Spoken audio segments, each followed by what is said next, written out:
I'm here at the overseas call centre of a large insurance company. With me is customer service team leader Mr. Bolte. Mr. Bolte, how easy is it to provide great insurance service to your customers? Well, we're on another continent. You can never get through. We've no idea who you are, and we're only allowed to work from a script with the information on the screen in front of us. Frankly, you'd be better with High House.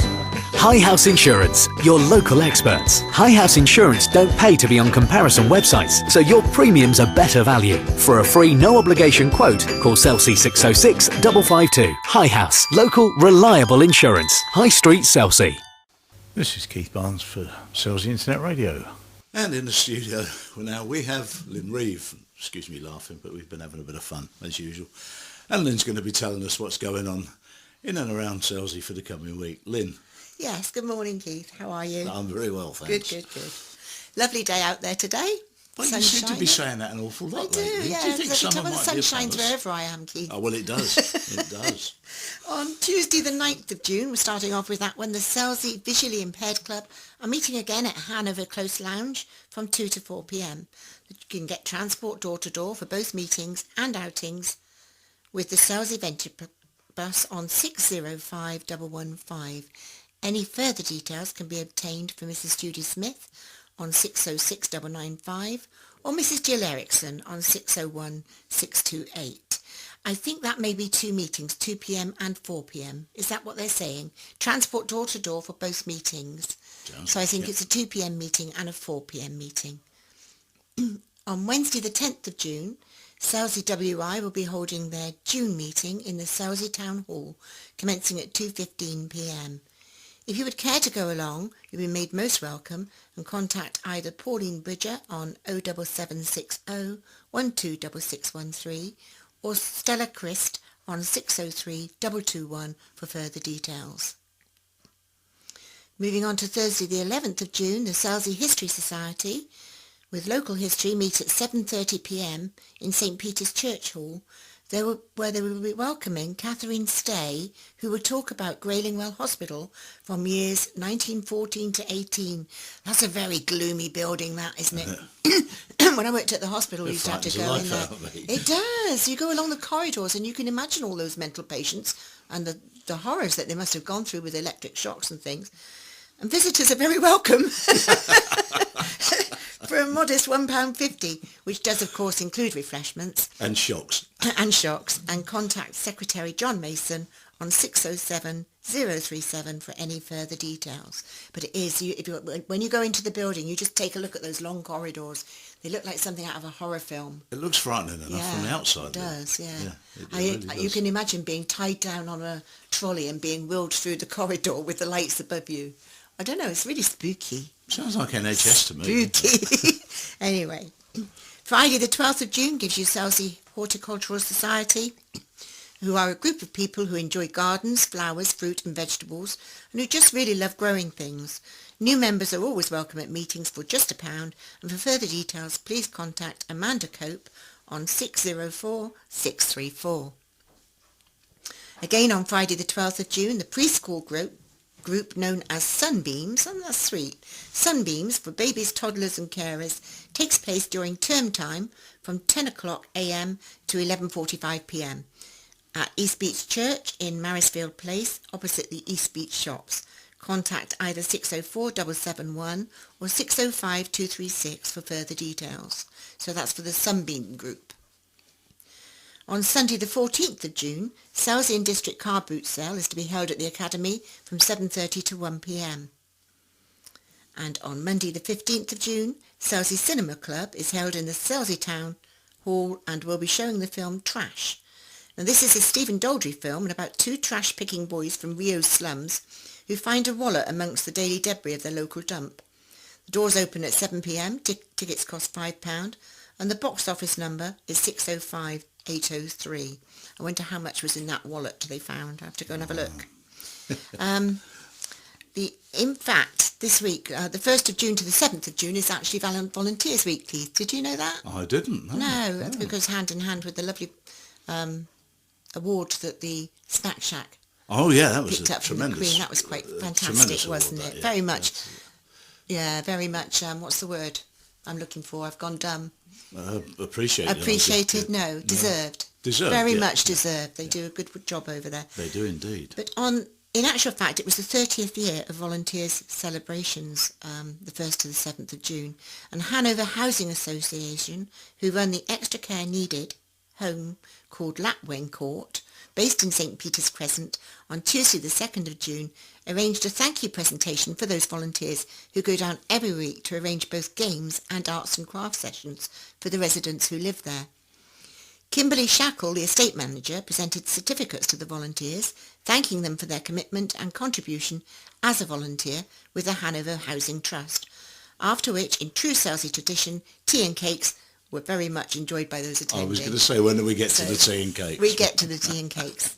And that's it for this week, really, Keith. Well, that's Selsey Internet Radio's very own little sunbeam there, Lynn Reeve. Thank you, Lynn. And I'm sure we'll be hearing from you again in the not-too-distant future. Yeah. I'll see you soon. Thank you, Keith. Bye-bye. My next guest in the studio today is Michael Fletcher. Now, Michael is the man from Landlink Estates that's been dealing with the Park Farm, or as most of you will probably know it better, the Asda plan. Now, we did put out on Facebook locally and other channels locally that if you wanted to ask a question, you only had to text us or to email us, and only one person did. So I could only assume that the general public in Selsey haven't got a lot left to say. But so that being the case, we'll see what we can draw out of Michael. Morning, Michael. Morning. The first question, obviously now that it's been in the press so much the past week or so, is the project definitely going to go ahead? Yes, it is. We've got a situation where we've had a resolution to permit it from Chichester District Council that goes through a final stage of referral to Secretary of State, because it's quite a large scheme and they always look at these things, and then that will be passed into a consent via Chichester back again, and that'll be issued.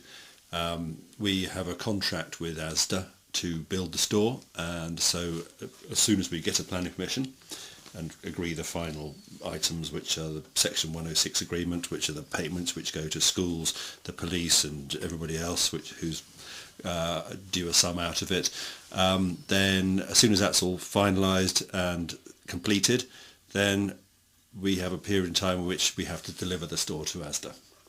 And have you got a time in mind for that, a time frame? As soon as the formalities are done, it has to commence within, I believe, 6 months. So it will take about 9 months to build it, end to end, providing there's nothing strange turning up. So we should have it, hopefully, before the end of next year. Okay. Yeah, well, I mean, it was a bit of a silly question, because the answer to it, of course, would always be ASAP. I mean, once planning permission's been granted, and it's usually a long-winded thing to do, even just for a couple of houses. So yes, once you've fought all that, and it's been over a year, I believe now. It's been a year in planning alone, and the thing is with the scheme is there's an awful lot of infrastructure has to go in first. We've got to deal with all the drainage and getting power in and everything the store needs, and prepare the site the way Asda want it, and they are very exacting on how they want it. So we have to make sure everything is just right and that there are no errors. One would think supermarkets come out of a box, but they don't. There's a lot more to them than meets the eye. Although some of them may look the same. Hopefully this one won't look. But they do take a bit of engineering to get them up to work.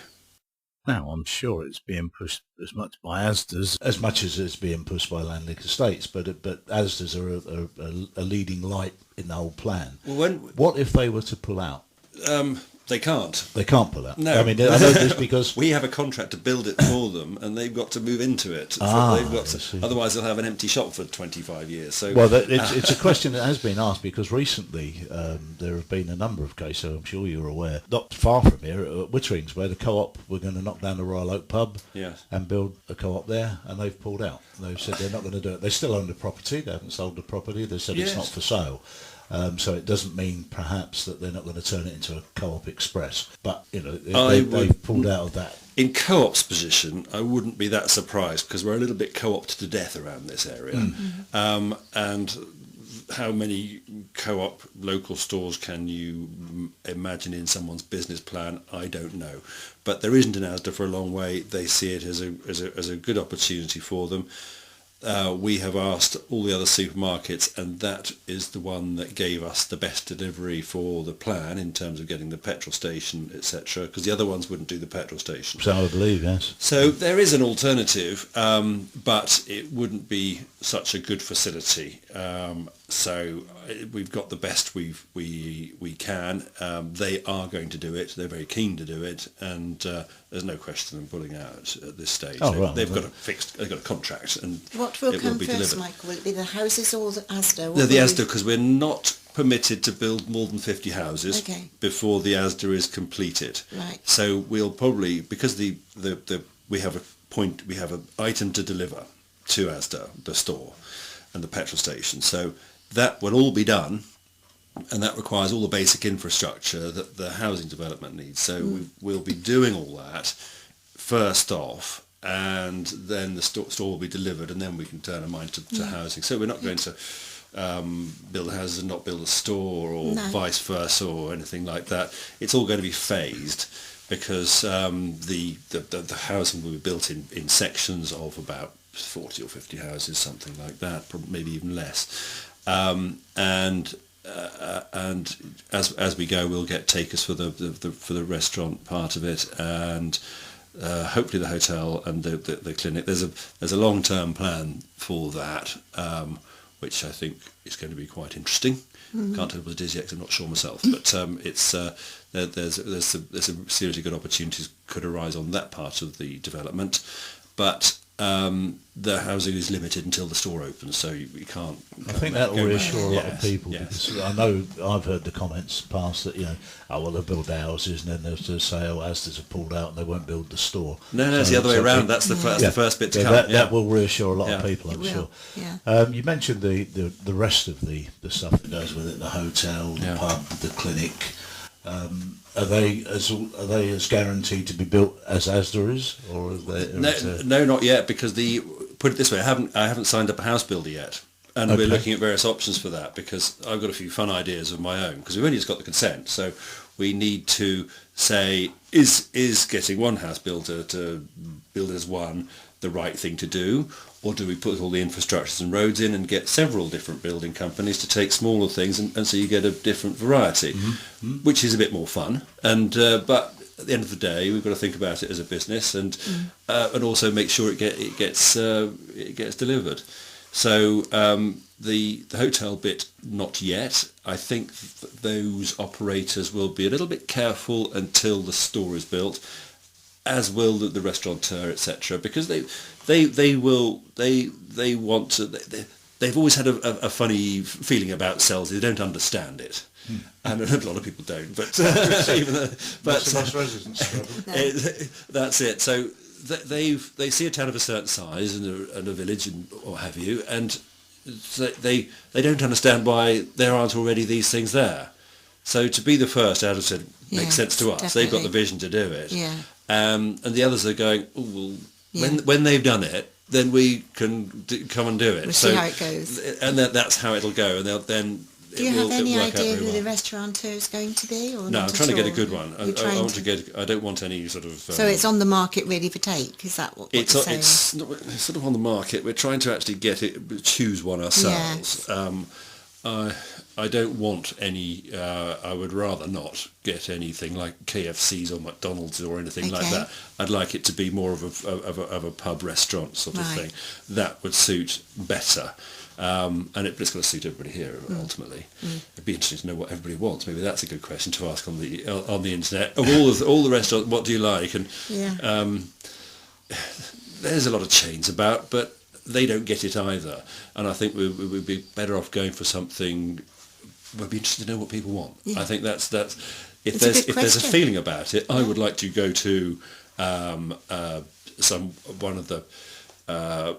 pub type thing or something like that. There's a lot of pubs in Selsey already, but what's the feeling? Yes. And It's to a see good what people question want. out there. Yeah. What kind of restaurant do we want? Absolutely. Let's see if we can It's answer been that. said many times. The one thing we could do with is a good restaurant. And I've heard that an awful lot since the Rushmere closed down. Now, Yeah. that's not to say anything against the restaurants No, they're good. that Yeah. we've got. But the more choice you've got, the better Yeah. restaurants. We've got a couple of very nice Indian restaurants. We've got Yeah. Chinese takeaways. And we've got other pubs and restaurants. It's just nice to have a different. It's one of those option. different things. It's you get pub type restaurants, as you say, and takeaway type restaurants and high street restaurants, which are great. But there aren't the sort of larger family restaurants that some people like to go to, and it's fitting that demand. They've got to see it works for their business, and someone will turn up for it. There's no problem. Someone will do it, and I'm sure they it's will. just a question of choosing someone who's. And got the time other for the- facilities, Michael, I've been asked quite a lot to Yeah. ask you about the clinic. Yes, Is there definitely going to be a clinic there? there will be. And will it be a because- medical practice? or- Originally, when we talked about it with the MPG, we were talking about a dental facility Right. because there wasn't much in Selsey, and there was a doctor's facility. But I am led to believe that the demand for that may change. It will be a medical facility, Right. but I don't know whether it'll be dental or a Okay. wider medical facility. So I can't say for certain what that's going I to think be. the general feel in Selsey is that our medical practice here is very overpopulated. They've got far too many patients on their books, and they Perhaps a little can't bit really. small. Maybe they need a bigger one. Maybe they need a bigger one. Yes, maybe they do. And more Well, I doctors don't know. to suit, I'm and sure- whether we could afford the more doctors And yet and they- things like that. Everything comes in From down what to I money. But understand, the doctor's surgeries here say that they can cope with with the increase in, Do you think in that's true? population. Well, if they've said it, I mean, apparently they have. They've said that they can cope with the increase in population. I think You, there are you know, people you'd be a out there that doctor would and try and probably- get an appointment down there, see what happens. Again, it's up Yeah, to that's what I was going to say. There yeah, are people that would that's disagree not, that. It's a matter of so- planning, and if the Yeah. NHS or the doctor's surgery themselves decide they want a better facility, a larger facility, either they look at their own and do it, or I've got an open mind about it. And the question is the hotel-sized building possibly a better use for a nice new big clinic? I don't know the answer to that, but someone has to come and ask and tell me what they're thinking, and I'll It all help them. comes down But, to finance at the end of the day. It does largely, yeah. Yeah. Those sorts of things don't need to worry about finance as they stand in the market. They will get funding, but it's a question how it works thereafter. So it's not set in stone then. It could be a hotel. It could be a big clinic. It could be. We've got planning for a hotel, Yeah. but I dare say if the demand was there and they said, would you mind turning that building into a nice new clinic? I don't think anybody would object. It would. That's That food for would be. It is food for thought. So rushing into building a hotel may not be the right thing to do if that's what turns up. So, as we have no hotelier yet, and I'm not going to get one in the next few months, No. there's some time for everybody to decide what they want to do. So people need to be talking to you about what their ideas are, what they think is needed in Selsey. What would be your point of call? How would you get that from the? Just from come the- straight to me at Landink, because this is how the whole scheme got going in the first place. Yeah. Because I went down to the planning appeal we did for what we called the show house scheme, which was the 50 houses which we will surrender as part of this consent, and went through the appeal, sat and listened to the people from KODIS, and they said, this scheme is no good, what we want is this sort of thing. So I wrote a list down and took it down to Selsey Town Council and said, was this what you want? And they went, well, pretty much so, yeah. So I said, well, how do you want it to look like? And so we got bits of paper out and sketched it out, and when it got designed, it turned out a little bit different, not wildly so. All the elements are there. And so I'm delighted if someone's got an idea, because there's been some fantastic ideas come out of a consultation which we've built into the scheme, and got the mix of types of houses, and that's yet to be absolutely finalised, and we'll do a detailed application on the housing part. But absolutely, no, there's some great ideas always come out of Selsey, and I'd love to hear them all, because Yes. if someone's got a crazy idea, it may not fit into this scheme, but it may fit into something else, Something either else for somebody somewhere. else's development, not involving me, but if it's something we can do, then and it's needed, Yeah. absolutely, we'll put Yeah. it in, because Well, you just heard don't, it if you here don't, no one first, folks. says, you don't know, and you miss out on it. Get in Yeah. touch with Michael, Yeah, tell him what exactly. you want. I've got one question from one of our listeners Yes. for you, Michael, and it was to do basically with Asda. And the question is, and I'm going to read it exactly as she said it, to alleviate some of the high street worries, could you please tell us the approximate percentage of non-food goods that will be sold in Asda? So It's very low. It is a food store. It is just a mainly food store. food store. Right. There's going to be little bits of hardware and things like that, but it's not going to have the big clothing ranges and things like that. Now, some would say there that's a shame. there's been a lot of demand for it. So we will speak to the Asda people. We have already spoken to them and said there is a demand in Selsey for the clothing range. Are you going to put some in? And they've sort of, I have to say, they haven't been the fastest people to respond to all these things, but they're very, very good at it, and whenever you do a supermarket, there's a period of about 6 to 8 months when you actually got to understand your market. It's all very well projecting it and doing surveys and all that sort of thing, but they don't quite get it right when they open the doors. So they've got to work out what fits. Of course, I think yeah. it would be a good idea, and Yeah. I've encouraged them to do it. And I think they see that there's sense in it. But think so. they are limited in the planning permission as well on their percentage of non-food items they can do. So that it doesn't overcompete with Exactly. other things. Yeah, so exactly. they're limited. I can't remember what that percentage is off the top of my head, but I think we talked they a could long, do it, long time yeah. ago about the need for somewhere to be able to get a school uniform, for instance. didn't Yes, we? yeah. You can't do that in Selsey. You can't just go and buy Yeah. a school uniform for £4 or whatever. Absolutely. And Asda would be, yeah. That would be great for that. I mean, you can do it via the internet, but that's not the point. To be No. able to go there, try it on, and make sure it works. Because we discussed the idea of maybe them opening a satellite shop in the high street Yes, if there we was one did, spare, and doing it there. But they haven't spoken to me about that yet. But no, I hope they do make that range available, because Yes. it's important to I people. think so. Yeah. Yeah. No, I'd like to see that. Getting information out of people in Selsey seems to be very difficult, I have to say. I know that recently there's been people asking for petitions to be signed outside Yes. the co-op, I believe, and other places. And from what I understand, the response for that is 7-1 against. Now, it doesn't seem possible to me that a town that was split 50-50 only a couple of weeks ago is now gone 7-1 against. It doesn't make sense, you know. And they didn't ask me. Well, Didn't ask me either. they want to get it in by the end of next week. But I just say, well, it's not surprising, is it? But that's fine. The thing is, when we had the result of the last committee, which was a 10-1 vote in favour of granting permission, the number of people on the social media that just went, thank goodness for that.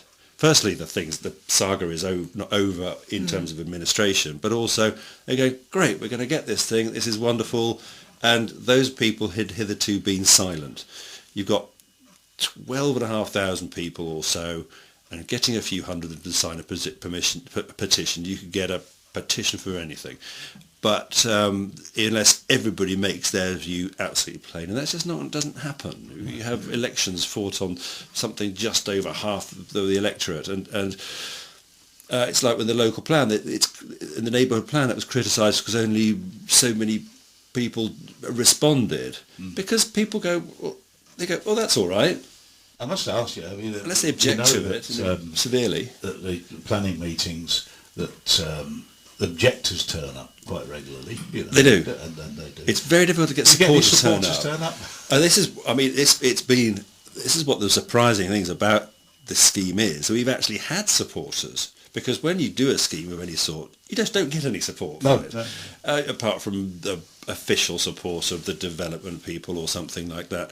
But for so many people to supported it and written into the council and to have done petitions of their own, this is unheard of. So there must have been, that reflected something very unusual, that there must have been an enormous support to it. And the town councils, when they went round personally, they felt there was a lot of support as well. And they did a lot of work, far more than I did on asking people's questions, which which I'm glad, because it's no good me doing it, because no one would believe a word of it. They go, oh, of course you would. It's rather like the people who don't like it doing a petition. No one's going to believe a word of it. Of course they're going to get to the result they want to. So I was delighted that the councillors actually took the time to go and canvass views, and they came to some conclusions. And for there to be so few objections on the whole to the scheme, it's a big scheme. And it's been there for a long time. We've had public meetings, we've had a long planning process. For there to be only a matter of a few hundred, the response of relief and delight in the social media isn't surprising. It basically means that there is a silent majority, as there is in all these things.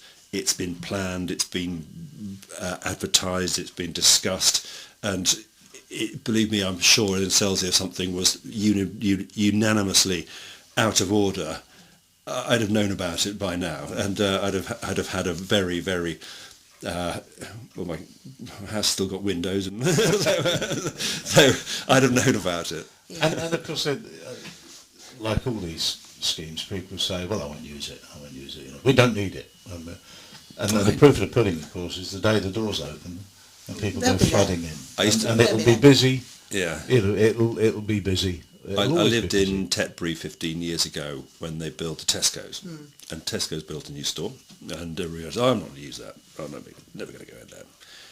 And they also got it wrong when they opened that store. They studied the demographic, and they stopped the store.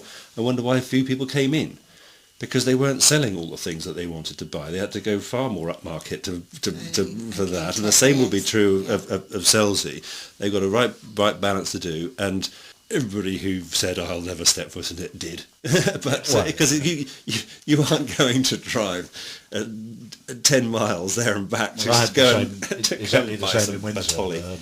They built a big Tesco's at West Windsor, Dedworth, and then people said, well, I won't use it, and you can't get in the car park. The only thing I will say, that about a month after it opened, it mysteriously caught fire one night. Oh dear! The mentality of who did it, and there was no doubt about it was arson. But the mentality of the people who did they think that was going to close it down? No, it just get fixed. Because it will get fixed. Right? Yes, of course it will. Yeah, and that's exactly what happened. Chances are it will get fixed and come back bigger. It's pretty much what happened. Yeah. But you can't get in there now, and everybody said, "Oh, we're not going to use it." Like our little local shops and local shops that this is no reflection on the little local shops in Selsey, but the little local shops we had were selling stuff with about 1 day left on a sell-by day, if you were lucky. And they were expensive, of course, and elderly people that couldn't get into town very easily, or certainly couldn't go into town and carry big bags of shopping. Yeah. Well, it was an absolute blessing for them. It saved them a fortune. Now, my worry with the Asda store is the traffic. Now, we always hear about the traffic. We've heard that there are going to be improvements made to the B2145. I've always said, be careful what you wish for. Yeah, because you do. Once the B1245 is improved greatly, the access is improved greatly, and so you can get what you like down there then.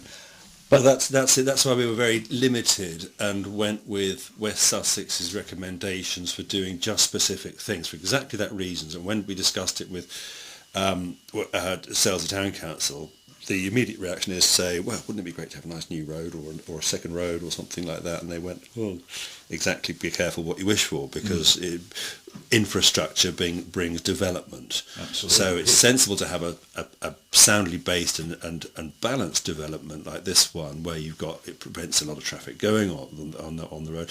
And it was interesting that the other day we were contacted by a number of people who work for Asda already, and they went, great, we can get transferred to this one, so we don't have to drive all the way to Havant to work.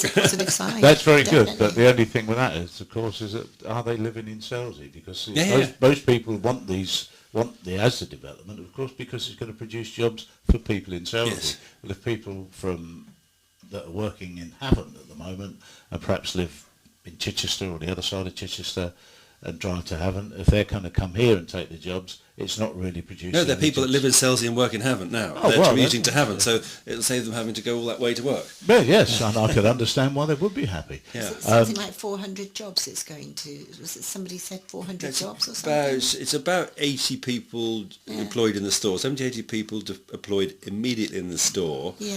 And then there'll be all sorts of other things Yeah, because that's- they'll be buying things from local suppliers as well, and they'll be looking for a dairy contract for somebody and all these sorts of things. The question that always pops up with that sort of thing is opening hours. Now, Yes. I know from the Tesco's in Windsor that in a very similar situation, Yes. the chimney pots around it, and they said they had no plans at all on opening 7 days a week, and as soon as they got permission passed and they got the place built, they opened 7 days a week. This one's limited. It's in the So planning was this one Yeah. initially. Okay. But the minute they got it built, they put in for later opening. They also said that, they had a choice. We don't have a choice here. That they would use the least populated route for the trucks to come. Yes. And that no trucks would ever be parked on the road waiting to get into the store to Yeah. unload. And they're always parked on the road waiting to get into the store. They block the road up. They're causing havoc half Yes. the time. And they come through the most populated area. And I think what they say they're going to do now, and then what they lean on the council to allow them to do once the place is up and running, is usually a different thing. And I think that's what's worrying a lot of people. Getting back to the traffic, it's been put forward that there will be a reduction in traffic using the B2145 because of people not travelling out of Selsey to go shopping. To an extent, makes sense. But if you look at it further, there's going to be quite a big increase in trucks. The more the store gets used, the more increase there'll be in trucks using it to service the Asda store, and of course you will have tankers coming in to service the garage and the hotel, and so there'll be quite a big increase in big traffic. There'll also, in my opinion, although it will cut down the traffic going out of Selsey into Chichester and back, it'll increase the traffic from the likes of Bracklesham, Witterings, etc., coming through the back way, because why wouldn't it? If you lived in Witterings or Bracklesham and you normally shop in Tesco's, and you have that horrendous journey getting back into Witterings, which it can be. Selsey, we're very lucky. We don't have anywhere near as big a problem with traffic coming into Selsey as the Witterings and Bracklesham do. Now, it's quite easy for people to cut through from the back ways and come through to Asda's here, and I'm sure they will, and use the Asda store in Selsey and go back to Witterings. So that's going to increase the traffic tremendously on the road, all the little back roads between here and Witterings and... There will be some people who will do it, but is it suddenly going to cause highway Armageddon? No, I'm not being flippant about it. There will be some people who do, but it's nothing like that suggests you're going to take the entirety of the supermarket traffic flow all of a sudden into Selsey. It'll be a small number of people who do it. That want to do a convenience shop in Asda, but on the other hand, those who say whoa, the Asda will kill the high street, then if you're bringing more trade into Selsey, they're going to come and do their other stuff in Selsey, so you get more trade as well. So I beg to differ on that. I beg to disagree on that, because I think if people travel from Witterings, Bracklesham, and the little outlying villages, and come in and do their shop in Asda. They're going to do their shop in Asda and go back to the Witterings and use their own little local shops that they use at the moment. They may get into the habit of using Selsey ones. Hopefully, Selsey have the ones they want to go to. I'm sure competition. Places like the butchers. Everybody loves the butchers we've Absolutely. got, and the bakers and stuff like that. And they're well used. And I don't see those changing very much. I see them having. They will have. I would be very, very surprised if they aren't absolutely delighted. Give it 6 to 12 months after the shop. I wouldn't be surprised if they don't go, I've got to take on some extra people, because they will get the same proportion of people use artisan bakers and quality butchers wherever you go. You've got more people will do it. So if these people do come over from Wittering or wherever, they're going to go to those butchers and bakers. So it's got to work. and they aren't going to then go all the way to Chichester to go and do something different that they can't do in Wittering. And Selsey has got a bigger retail offering generally, so it's should be able to capitalise on that. Yes, as I say, I'm a firm believer that it will reduce the traffic going in, because not many people go in to do a week's shop in Chichester by public transport. It's impractical. You've got to cart 6 bags of shopping back from Tesco's. It's not. There's a few people that do, but it's not very many. Yeah. It's not going to be going to be many. So it will reduce a certain amount of traffic going that way, but I think that will be outweighed by the traffic coming from the other areas. I suppose it's not broke yet, so it can't be fixed. I guess that when this, as you said, traffic Armageddon happens, that the measures will be taken to put it right. It became a problem. I think then someone will go, actually, no, that's going to stop. But it's very unlikely. It'll probably be daytime traffic. The store's got limited opening hours. It only takes a lorry a day to supply the store, and there's a petrol tank comes in once a week or maybe twice a week. There's massive demand for it, and there's a dairy lorry, small one, and one other small lorry as well. That's all that the store's going to generate. Yes, the hotel may have a laundry cart coming in and out of it every now and again. They may do their own, and the pub will have the same deliveries as any other pub, which is far less than most people's expectations. I know this is one of those things that if you say A will happen, then only A will happen, and they get this sort of doomsday Armageddon type solution to everything, and it's not. People do things, and the changes are gradual and they're very small and hardly noticeable. And so hopefully we'll notice fewer cars going up and down but doing their shopping, and that'll be great, and it's done its main purpose. The other things like traffic coming from the other side of the Manor Peninsula, there will be some, and like there's probably some going over that way now, and there will be some very small changes in general behaviour, but otherwise it isn't going to be noticeable. There won't be people going, oh my goodness, it's changed the entire fabric of the universe because we've... Well, no, I could see that there'll be quite a big increase coming from that area. Not huge, not Armageddon, but quite a big increase. Because why wouldn't there? Yes. If people go from Witterings and Bracklesham to do their shopping much as they do now, or they go to Tesco's or Sainsbury's or wherever they shop, if they decide that they'd like to shop at Asda's and they'll come over here. Some people are committed to shopping at Tesco's and some at Sainsbury's and what have you, and they won't go anywhere else. That's it, they do. And so they'll carry on backwards and forwards. But if people have got the opportunity to avoid all that traffic going into Wittering during the summer, or or especially at weekends, people have got to go and do their shopping. If they can come through the back way to here and do their shopping and get back without getting caught in all that traffic, it's much the same distance. They're going to do it. If that can help alleviate the holiday traffic, which causes that problem, then in terms of the peninsula as a whole, that's going to be a good thing, I suppose. If the peninsula is more self-sufficient, then you haven't got...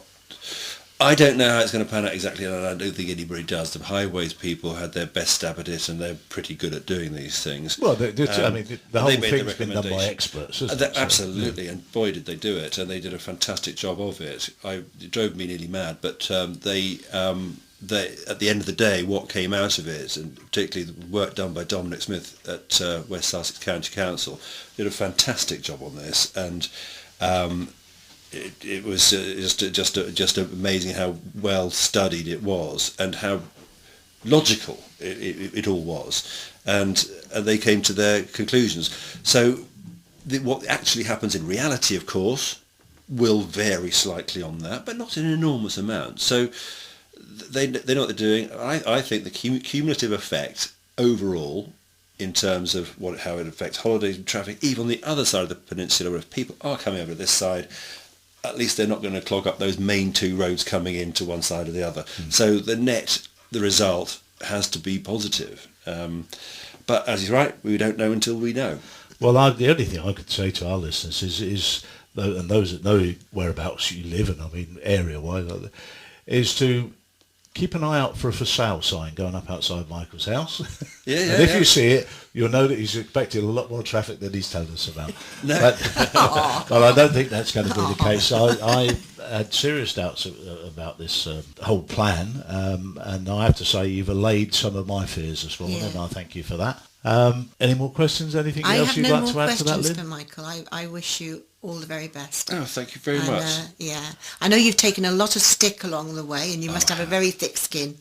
I don't worry about these things. If it makes and sense, hopefully it'll get easier. I'll now. appreciate it. If it doesn't make sense, unfortunately sometimes I say so. Yeah, good for you. Good for you. Exactly. I wish you all the best. Well, thanks for coming in, Michael, and I'm sure now we'll get lots of questions that we should have asked you. Absolutely. And I will do my best to answer them and tell everybody exactly what's going on as soon as I know myself. I think that is one of the things, isn't it? Just if you make everybody aware exactly. Oh, yes. That's not happening. All rumors can be dispelled. Yeah. By There are lots of simple bits that have come out of this today that people were second guessing and getting that's it wrong. right. And I think there is a little bit of cynicism about it, and the thing is, you can forget that because we are doing our very best scheme we can, Yes. and we have Selsey in mind. Because the thing is, if we don't do this well, do you think Selsey's ever going to let us do another scheme like this? That's exactly right. Exactly. But So they we've got to can't, make a good if job of it. Selsey could stop you, if Selsey could actually stop you, they would have stopped you by now. So I think the people I don't would think know. it's Selsey. I don't like the way it's Selsey. It's not Selsey that's trying to stop anything. It's certain people have their own opinion on things, That's and they fine. like to voice it, don't they? Yeah, that's fine. And they're allowed, aren't they? Everybody's Absolutely. allowed an opinion. So yeah, but I've always been for Asda, and I think it'll bring a lot of good to Selsey. And I don't mind saying so. No, I know you don't, Lynn. I know you don't. You're not known for keeping your opinions to yourself. Well, thanks for coming in, Michael, once again. And I'm sure we'll be speaking in the future, unless the for sale sign goes up outside the house. Thank you very much. Take care. Thanks. Bye now. And we go across to Dennis Cowan now, and Dennis is going to be reviewing some DVDs and videos that he thinks you might want to, or even not want to watch.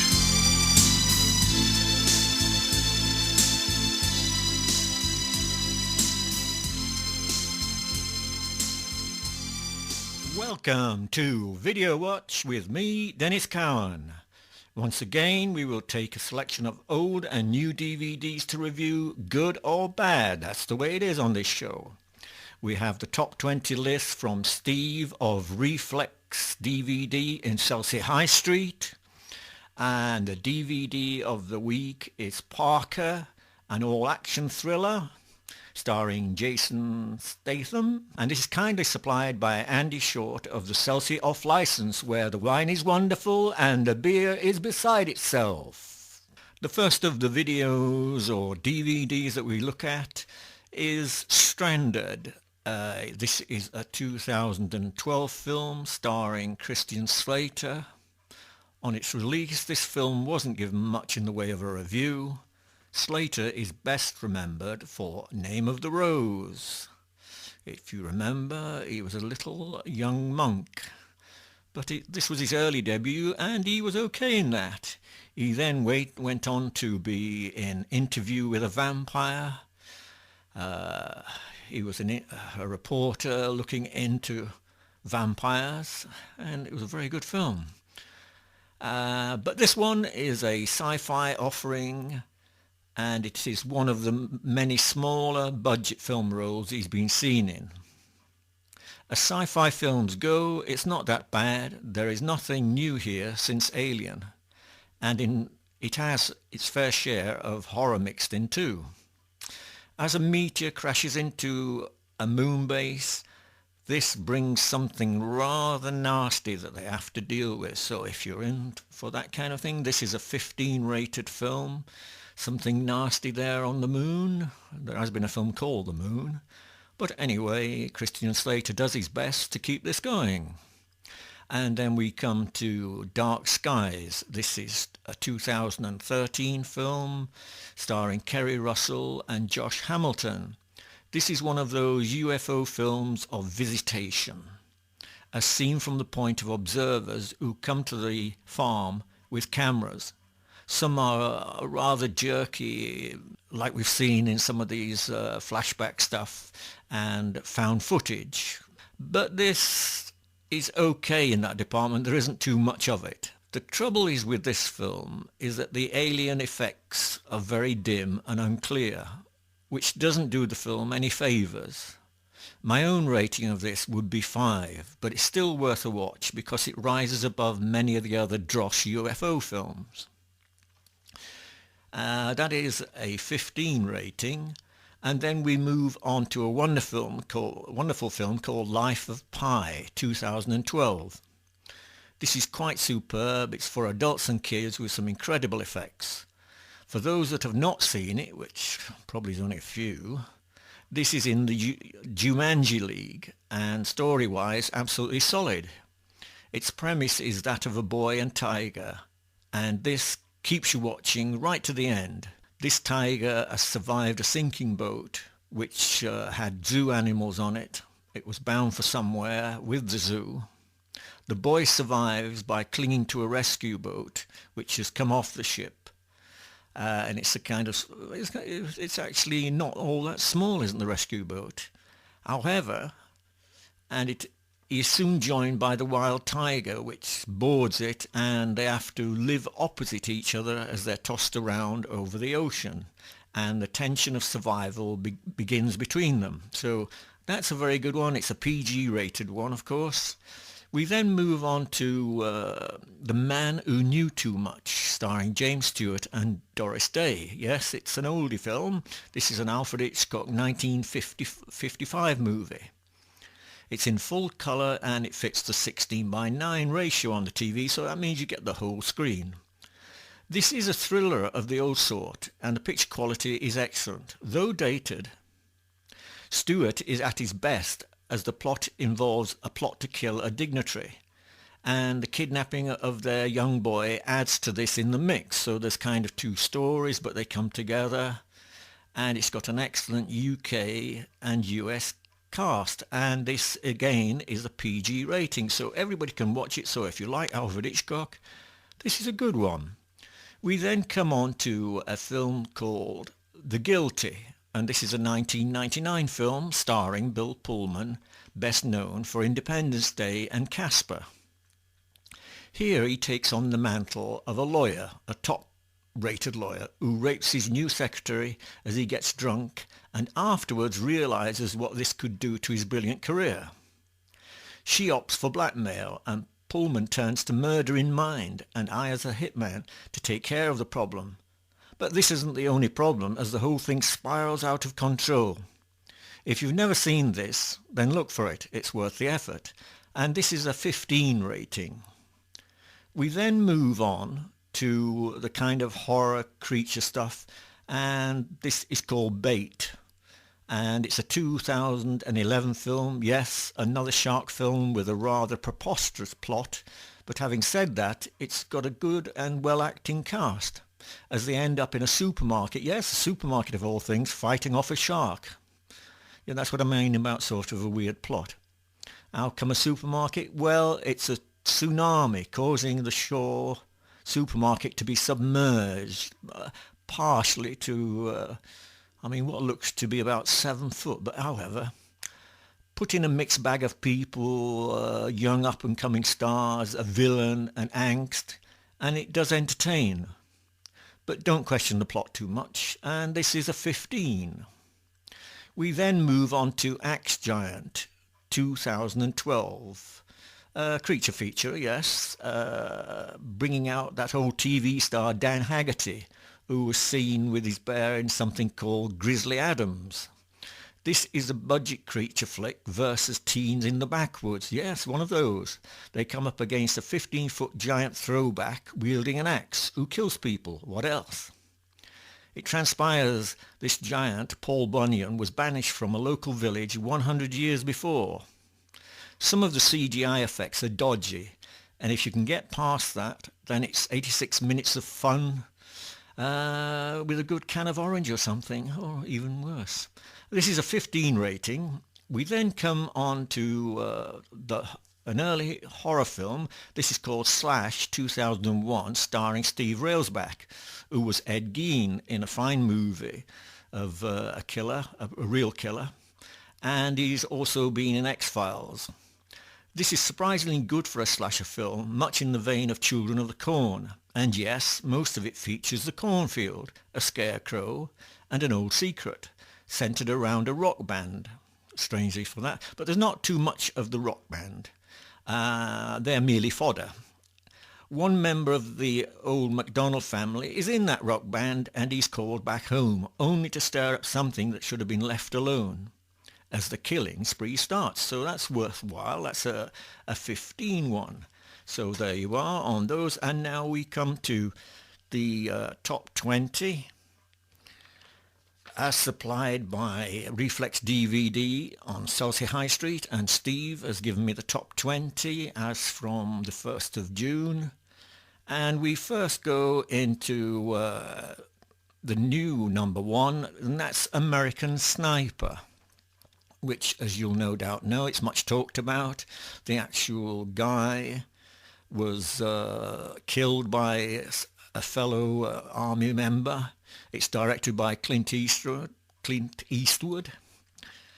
and starring Bradley Cooper or Chris Carr, I'm not sure now. However, anyway, that's at number one. At number two, we have Big Hero 6, and I know nothing about Big Hero 6. At number 3, we have Whiplash. At number 4, we have Unbroken. At number 5, we have Wild. At number 6, The Gambler. At number 7, Shaun the Sheep Movie. At number 8, The Signal is still in that top 20. At number 9, we have Paddington. At number 10, we have The Drop, and this is a crime thriller starring Tom Hardy and Noomi Rapace. It's a robbery gone wrong. We then go to The Theory of Everything, which is the Steve Hawking film. At 12, The Exodus stays there. At number 13, we have Birdman. At number 14, we have Zulu. At 15, The Hobbit stays in there. The Battle of the Five Armies. At 16, we have Night at the Museum 3. And at 17, Dumber and Dumber 2, still staying in there again. At number 18, we have a new one, St. Vincent.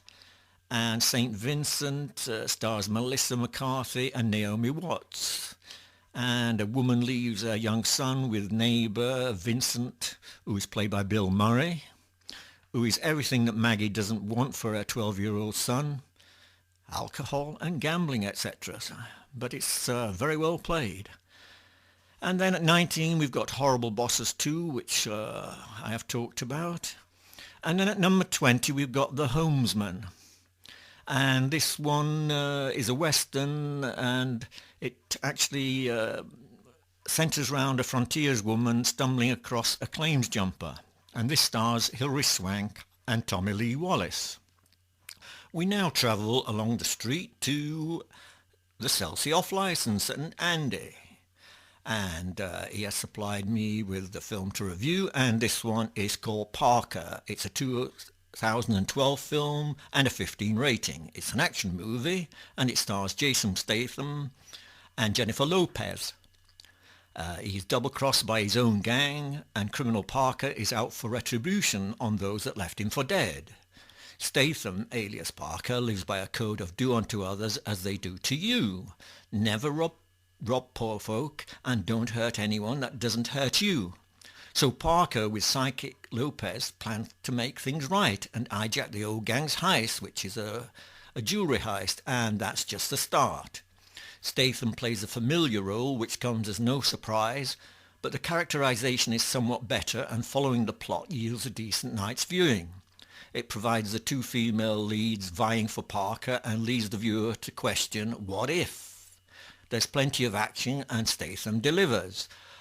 When I was looking around at the small collection, which Andy does, there's also a fantasy one, which is Mythica. I've never seen this. That's a 12. And he's got Gone Girl and The Call, Halle Berry, Edge of Your Seat thriller. And I saw another one, which was called Cloud Atlas, starring Hugo Weaving, Tom Hanks, Halle Berry and Jim Broadbent. This is a sci-fi thriller, and it's 155 minutes long. So you get what you get a good value on this one, and it's £2.50 a night. And if you're not sure of the drink you want for that evening in with your vid, well, why not ask to sample a wine, because he's got a wine tasting machine which has 4 different wines to sample. So just ask Andy if you could try them, and then you'll get the bottle that you want. So yes, there you are. So visit Andy's and get down there for a film and a wine and your crisp, etc. They're all there, just waiting for you. Well, we've come to the end of another week, so that's it for now. Join me again on the next video watch, and that is next week, so it's bye for me, and let's play out with my theme. And that's about it for this week. I'd just like to say a great big thank you to Lynn Reeve and to Michael Fletcher for coming in, and to the production team, which of course is Dennis Cowan for sound and studio, to our production editor John Fletcher, no relation there, and from myself, Keith Barnes, saying goodbye, thanks for joining us, and see you again next week. Bye now.